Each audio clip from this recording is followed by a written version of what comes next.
सर्वप्रथम मी महाराष्ट्राच्या सगळ्या शेतकरी बांधवांना पोळ्याच्या निमित्तानं शुभेच्छा देतो. पोळा हा उत्साहाचा सण आहे. पोळा हा ज्या शेतकऱ्यांच्या सोबत जे बैल काम करतात, मेहनत करतात, त्यांचा हा दिवस म्हणून आपण आज ठिकाणी साजरा करतो आहे. हा भगवान शंकरजीचं वाहन म्हणून या बैलांचं आपण आज पूजा करतो आहे. आणि त्याच्यामुळे एवढ्या चांगल्या सणाच्या निमित्तानं शुभेच्छा देत असताना राज्य सरकार आणि केंद्र सरकार या शेतकऱ्यांवर दुर्लक्ष करताना आपण पाहतो आहे. गेल्या 7-8 दिवसापासून महाराष्ट्रामध्ये सगळीकडे पूर आणि पुराचं थैमान आणि सगळे शेतकऱ्यांची पिकं उद्ध्वस्त झालेली आहे. हे सगळं असताना सुद्धा सरकार मुद्दामून त्याच्याकडे दुर्लक्ष करते. मागच्या काळातही ओला दुष्काळ पडला, त्याची मदत अजूनपर्यंत केली नाही. ते फक्त सर्वे आणि पंचनामेच झाले आणि पुन्हा आता हातात तोंडातला घास आता पुन्हा हातून जाते आहे ही भीती शेतकऱ्यांच्या मनात निर्माण झालेली आहे. आणि पुन्हा सरकारचं आम्ही पंचनामे करतो आहे अशा पद्धतीची स्थिती आहे. माझं सरकारला या निमित्तानं आव्हान आहे की आपण तातडीनं आर्थिक मदत या शेतकऱ्यांना केली पाहिजे. पंचनामे करायची काही गरज नाही. आपल्याजवळ ड्रोननी आपण सगळे शेतकऱ्यांनी काय पिकं लावलीत ही आपल्याजवळ माहिती आहे आणि त्या माहितीच्या आधारावर झालेल्या नुकसानीची तातडीनं मदत शेतकऱ्यांना दिली पाहिजे. शेतकरी पहिलेच तुमच्या धोरणामुळे अडचणीत आलेला आहे. आसमानी संकट आणि सुलतानी संकट या संकटामुळे शेतकरी बर्बाद झालेला आहे आणि म्हणून राज्य सरकार आणि केंद्र सरकारने तातडीनं आर्थिक मदत शेतकऱ्यांना झालेल्या नुकसानीची करावी अशा पद्धतीचं आमचं सरकार मायबापला नम्र विनंती आहे. या निमित्तानं सरकार मायबाप होऊ शकत नसेल तर सरकारने जाहीर केलं पाहिजे आणि शेतकऱ्यांना स्वतःच्या भरोश्यावर कसं जगायचं ते शेतकऱ्यांना माहिती आहे. पण आता शेतकऱ्यांचा अंत त्यांनी बघू नये असंही आव्हान मी या निमित्तानं सरकारला करतो आहे. कालच मी राज्याच्या मुख्यमंत्र्याला एक पत्र दिलेलं आहे.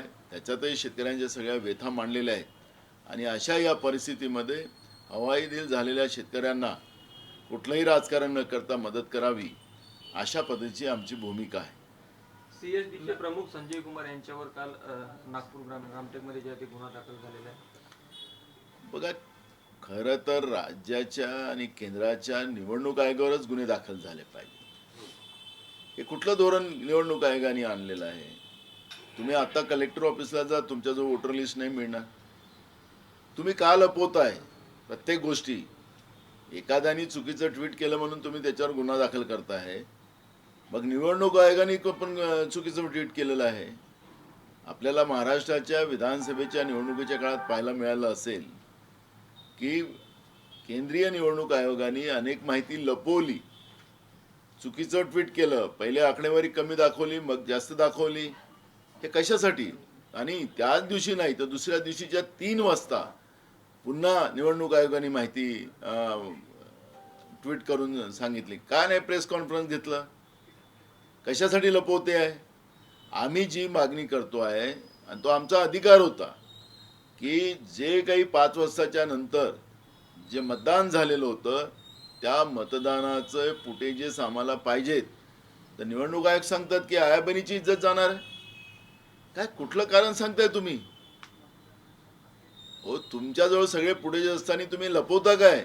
आणि म्हणून आमची तर मागणी आहे, नुसता हा संजीव कुमार त्याला तुम्ही प्यादा करत असाल तुमच्या विरोधात बोलणाऱ्या माणसाचं आणि त्याच्यावर गुन्हे दाखल करत असाल तर केंद्रीय निवडणूक आयोगावरही गुन्हे दाखल झाले पाहिजेत.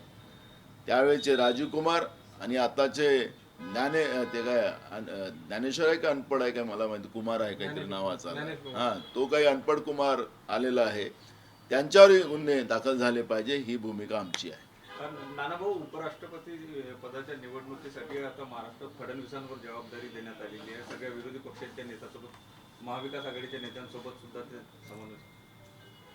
असं आहे, याला राज्यसभेचे खासदार आणि लोकसभेचे खासदार याच्यामध्ये मतदान करतात.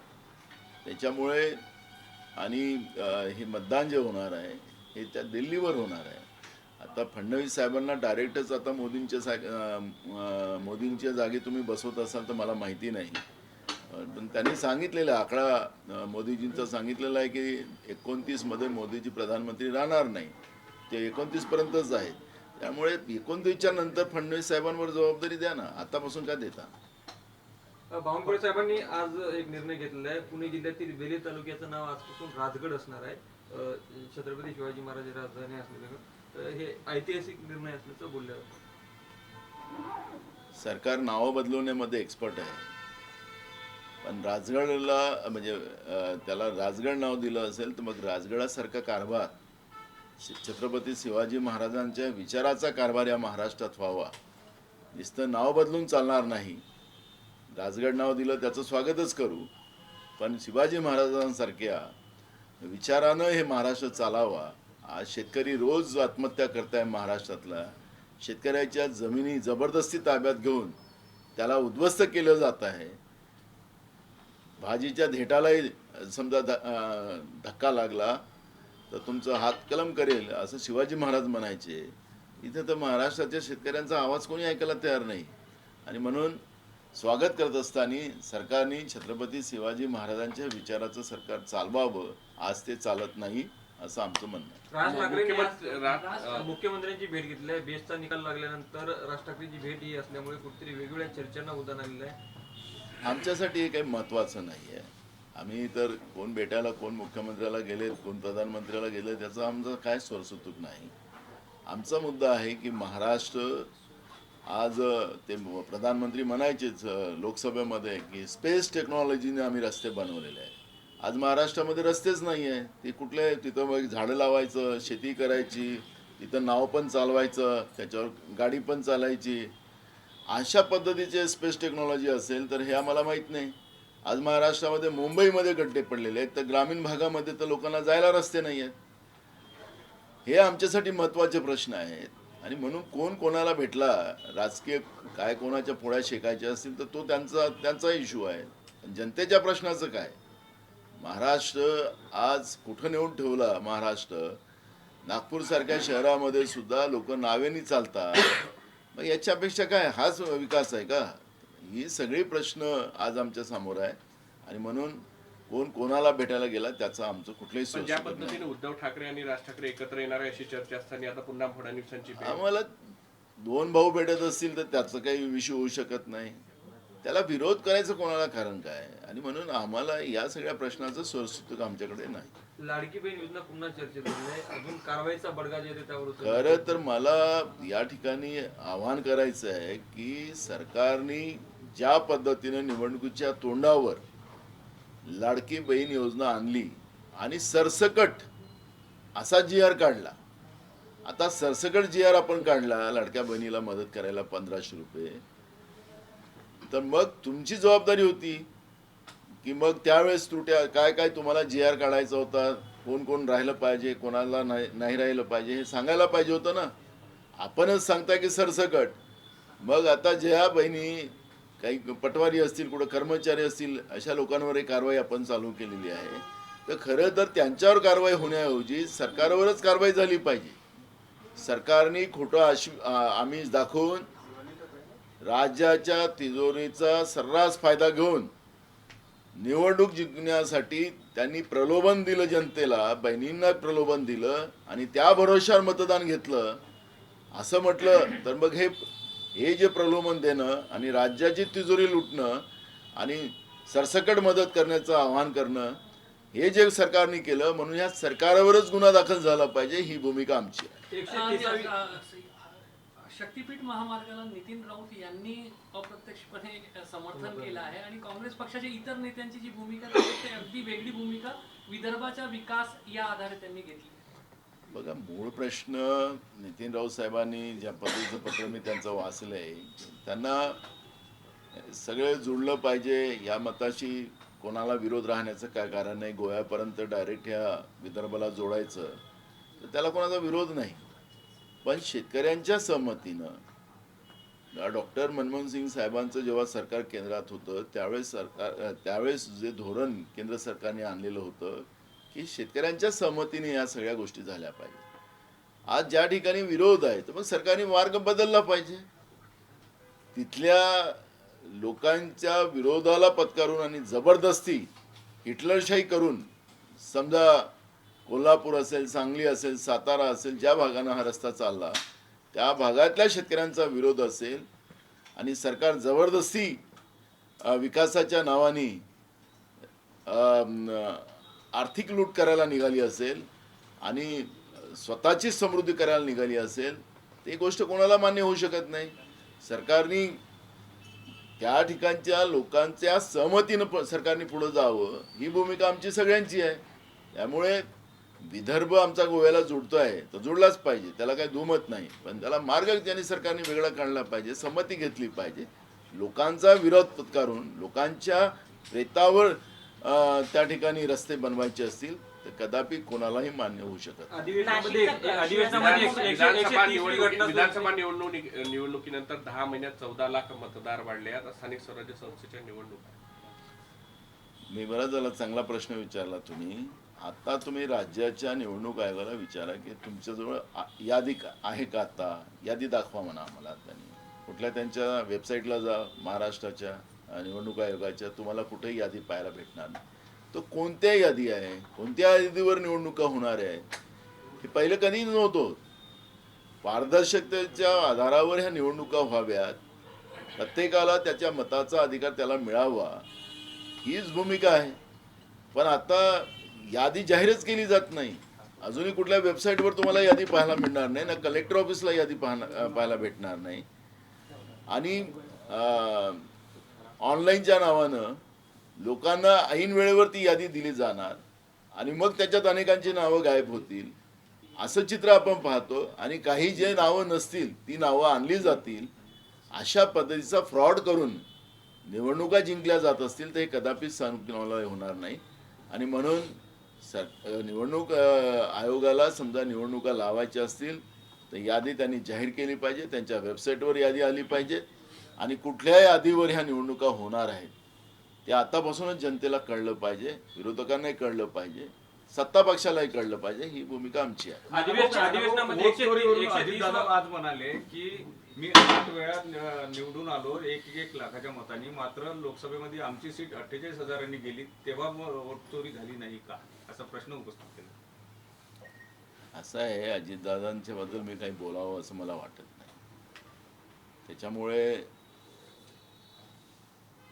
ही धर्म आणि अधर्माची लढाई आहे.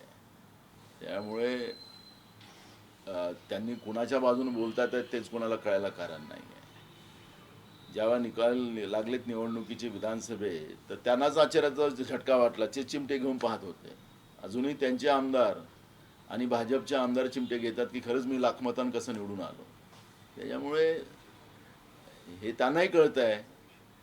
पण आता भीती कोणाची आहे काय हे तर सगळ्यांनाच माहिती आहे त्यांना. त्याच्यामुळे मला वाटतं की अजितदादांनी या विषयावर नाही बोलावं तर बरं राहील.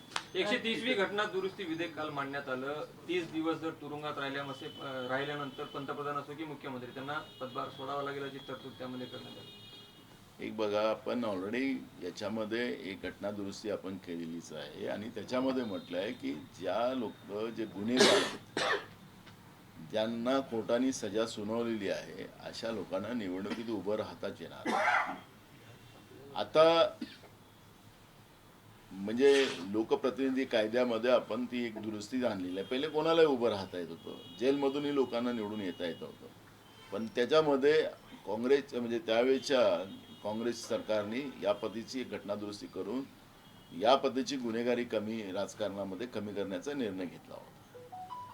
पण आता हा जो केंद्राचं मोदीचं सरकारचे एक प्रकारचं ब्लॅकमेलिंग करून राजकारण करते आहे, हे आता काही लपलं नाही आहे. गेल्या 11 वर्षापासून देशाच्या प्रत्येक माणसाला कळलेलं आहे की जो कोणी त्यांच्या विरोधात बोलेल तर केंद्रीय तपास यंत्रणेचा दुरुपयोग करून त्याच्यावर कारवाया करणं आणि त्याला जबरदस्ती जेलमध्ये टाकणं आणि त्याच्यामध्ये माननीय सुप्रीम कोर्टाने सुद्धा त्यांच्या केंद्रीय तपास यंत्रणेला अनेकदा फटकारलं हे आपण पाहिलेलंच आहे.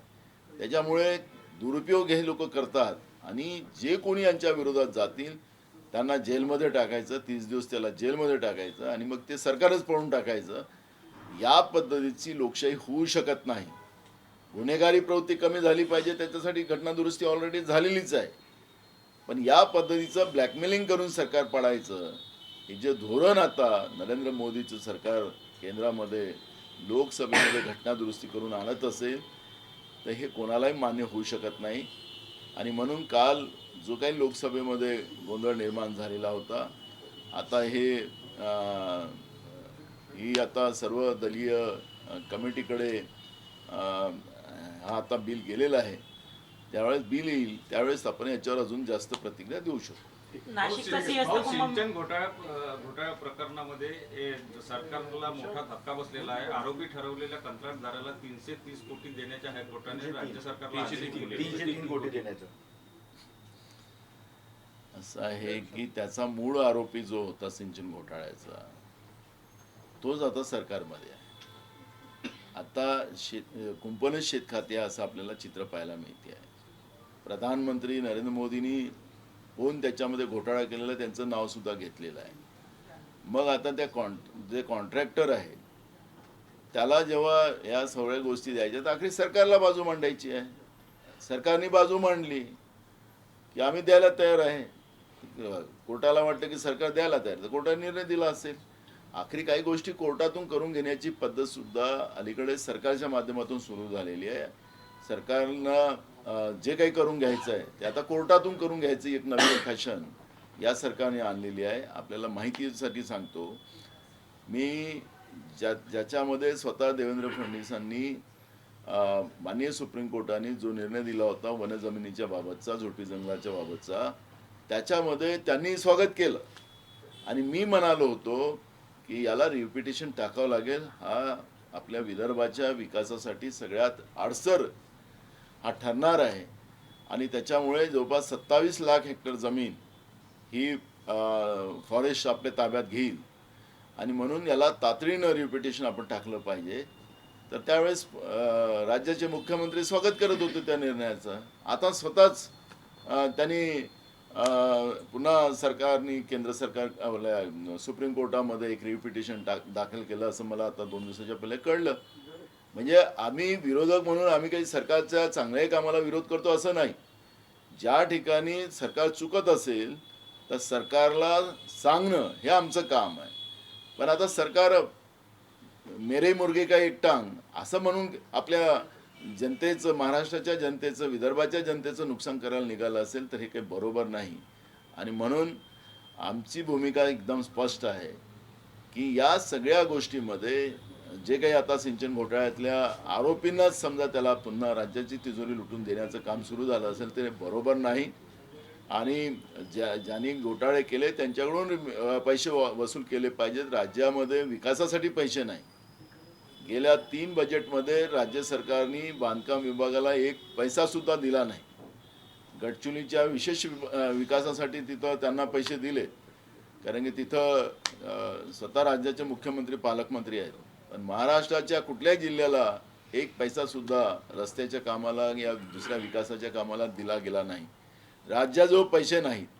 पण अशा पद्धतीच्या डाकू माणसांना राज्याची तिजोरी लुटून देण्याचं काम आणि सरकारने ती चुकीची बाजू मांडलेली असेल तर सरकारने पुन्हा त्याला अपीलमध्ये जावं आणि हे 330 कोटी वाचवावे ही भूमिका आमची आहे. शिखर बँकेच्या घोटाळ्या प्रकरणी रोहित पवारांना ईडीने समन्स बजावलेले आहे.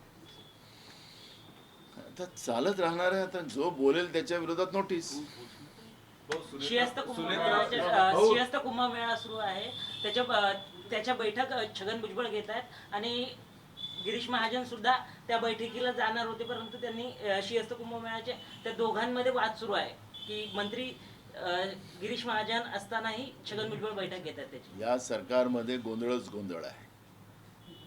या राज्यातले मुख्यमंत्री कॅबिनेटला जात नाही, मंत्री कॅबिनेटला जात नाही आणि आता तर पालकमंत्र्याचे अधिकार काढले गेलेत अशी बातमी मी आता ऐकलेली आहे.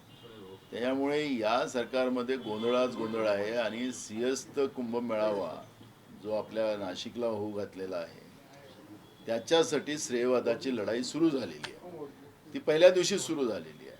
छगन भुजबळ तर नंतर मंत्री झालेत, पण छगन भुजबळ हे तेल लावलेला पलवान आहे. तो आता काय काय तेल लावून करेल यांचं ते आता येणारा काळ सांगेल. त्यामुळे इतकं सोपंही नाही छगन भुजबळ यांना. आणि गिरीश महाजन त्यांच्यासमोर बच्चा आहे. गिरीश महाजनाला सगळे अधिकारी असतील, पण ते त्यांच्यासमोर बच्चा, हा तेल लावलेला पैलवान आहे. त्याच्यामुळे सिंहस्थ कुंभमेळावा हा चांगला व्हावा, कुठलंही करप्शन त्याच्यामध्ये होऊ नये. जगभरातून येणारे साधू संत आणि जेवढे त्या ठिकाणी यात्रेकरू येतील त्यांची चांगली व्यवस्था व्हावी आणि त्या ठिकाणी कुठलीही गैरसोय होऊ नये याची काळजी सरकारने घ्यावी. त्यांना कोणाला श्रेयवाद करायचा असेल हा तो त्यांचा विषय. भाऊ, सुनेत्रा पवारांनी संघाच्या कार्यक्रमाला हजेरी लावली दिल्लीमध्ये. कोणी? सुनेत्रा पवार. म्हणजे अजितदादा तर जात नाही संघाच्या कार्यक्रमाला, पण सुनेत्रा पवार गेले. राष्ट्रसेवकांनी म्हणणारे पवार फॅमिली संघाच्या कार्यक्रमात हजेरी लावत आहे. बघा, त्यांचा व्यक्तिगत इश्यू आहे, मी त्याच्याबद्दल कुठली प्रतिक्रिया देणार नाही. आणि महिलांच्याबद्दल मी कुठली प्रतिक्रिया देतच नाही. त्याच्यामुळे मी काही त्याच्यात अजितदादा असते तर मी त्याच्यावर प्रतिक्रिया दिलीच. मंत्री नितीश राणे यांनी मुख्यमंत्र्यांना पत्र लिहून म्हटलंय की 25 ऑगस्टला वराह जयंती साजरी करा. वराह जयंती साजरी करा 25 ऑगस्टला राज्यभरात. कोणी? मंत्री नितीश राणे. CSDSच्या प्रकरणामध्ये शपथपत्र का दिले जात नाही? कारण काँग्रेसचं असं म्हणणं आहे की आम्ही जी आकडेवारी वापरली ती सरळ इलेक्शन कमिशनच्या वेबसाईटवरून ऐकली, जेव्हा की तीच आकडेवारी देणाऱ्या CSDSच्या संजय कुमारांनी नंतर आपले ट्विट डिलीट केले होते. मूळ प्रश्न असा आहे, मला त्याच्यावर जायचंच नाही आहे. माझा मुद्दा एक आहे की तुम्ही वेबसाईटवरून तुम्ही यादी काय गायब केली, माहिती का लपवली? तर गुन्हेगार कोण? निवडणूक आयोग गुन्हेगार आहे. तुम्ही अजूनही त्यांच्या वेबसाईटवर कुठेही जा, तुम्ही राज्याच्या जा की केंद्राच्या निवडणूक आयोगाकडे जा, तुम्हाला कुठल्याही वेबसाईटवर तुम्हाला याद्या आणि निकालाची अद्ययावत माहिती तुम्हाला पाहायला मिळत नाही. का लपवली गेली? तर गुन्हेगार कोण? त्यांची जबाबदारी आहे, घटनात्मक त्यांना त्यांची जबाबदारी आहे निवडणूक आयोगाची की पारदर्शकता ठेवली पाहिजे. जे काही प्रक्रिया आहे ती प्रक्रिया लोकांच्या समोर ठेवली पाहिजे. तुम्ही लपवता कशासाठी? या प्रश्नाचं उत्तर त्यांनी द्यावं. संजीव कुमारांनी काय चुकीचं ट्विट केलं तो आहे तो चौकशीचा भाग आहे. पण निवडणूक आयोग या सगळ्या पारदर्शकतेला लपवतो काय?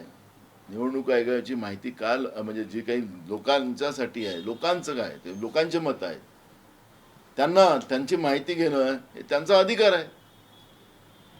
म्हणून याला गुन्हेगार निवडणूक आयोग आहे आणि म्हणून निवडणूक आयोगावरच कारवाई झाली पाहिजे, ही भूमिका आमची आहे. माझा शेवटचा प्रश्न, सुदर्शन रेड्डी यांचा जो चॉईस आहे उपराष्ट्रपती पदाच्या निवडणुकीसाठी इंडिया आघाडीचा, तर त्यावर आता प्रश्न उचलले जात आहेत. असं म्हटलं जात आहे की त्यांनी सल्वाजुडूंच्या संबंधात 2011 मध्ये जो निर्णय दिला होता त्यामुळे त्यांना देण्यात आलेला आहे, कारण आणखी खूप लायक उमेदवार आहेत. असं आहे की आता त्यांचा जो उपराष्ट्रपतीचा उमेदवार आहे त्यांचं काय? न्यायाधीशांनी काय निर्णय द्यायचे तो त्यांचा अधिकार आहे, त्यांच्या अधिपत्याखाली आहे. न्यायालयाच्या निर्णयाच्या विरोधात बोलता येत नाही असं आपण म्हणतोय आणि ते पाळतो. आता ते उमेदवार झाले म्हणून हे त्यांच्यावर प्रतिक्रिया देतात. अपीलमध्ये जायला पाहिजे, काय त्याला प्रोसिजर आहे.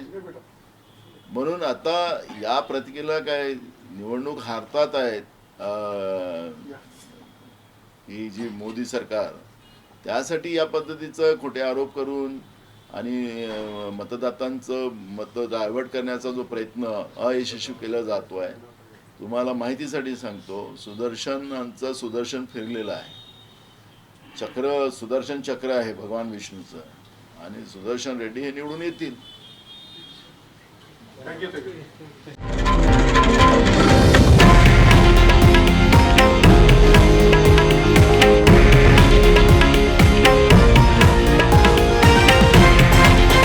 हे आहे देशातील नंबर 1 न्यूज नेटवर्क आणि आपण पाहत आहात TV9 मराठी, एकमेव.